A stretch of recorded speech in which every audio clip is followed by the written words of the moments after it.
بسم الله الرحمن الرحيم. الرحمن علم القرآن خلق الإنسان علمه البيان الشمس والقمر بحسبان والنجم والشجر يسجدان والسماء رفعها ووضع الميزان ألا تطغوا في الميزان وأقيموا الوزن بالقسط ولا تخسروا الميزان والأرض وضعها للأنام فيها فاكهة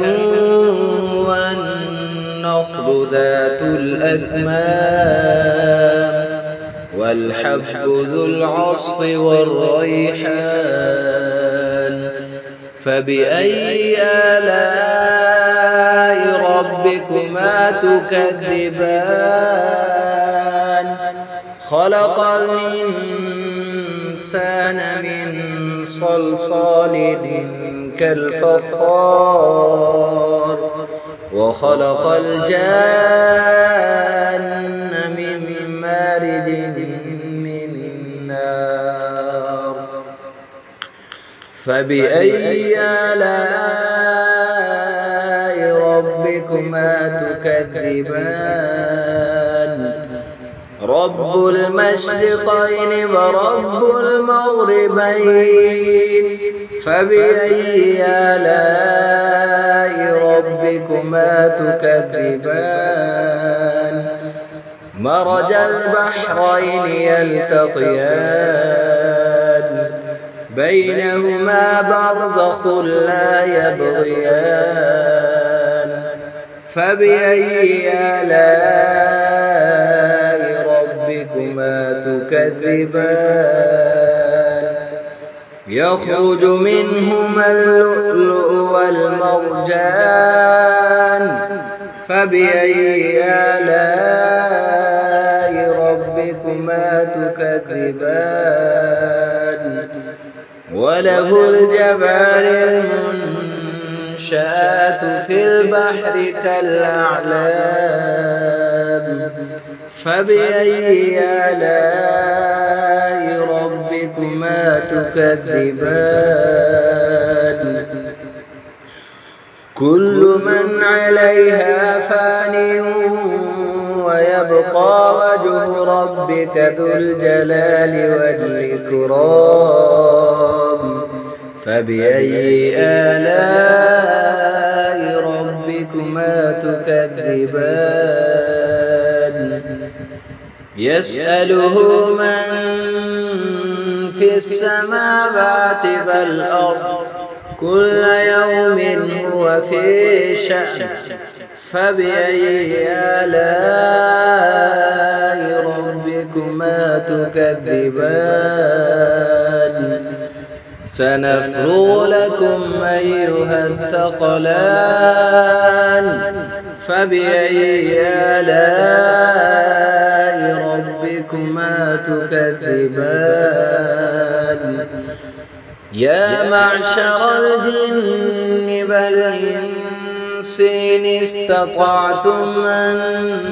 تنفذوا من أقطار السماوات والأرض فانفذوا لا تنفذون إلا بسلطان فبأي آلاء ربكما تكذبان يرسل عليكما شواظ من نار ونحاس فلا تنتصران فبأي آلاء ربكما تكذبان فإذا انشقت السماء فكانت وردة كالدهان فبأي آلاء ربكما تكذبان فيومئذ لا يسأل عن ذنبه إنس ولا جان فبأي آلاء ربكما تكذبان يعرف المجرمون بسيماهم فيؤخذ بالنواصي والأقدام فبأي آلاء ربكما تكذبان هذه جهنم التي يكذب بها المجرمون يطوفون بينها وبين حميم آن فبأي آلاء ربكما تكذبان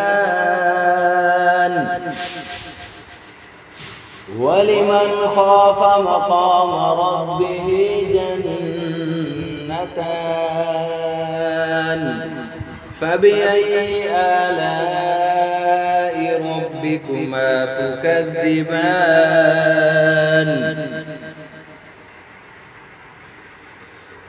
ذواتا أفنان فبأي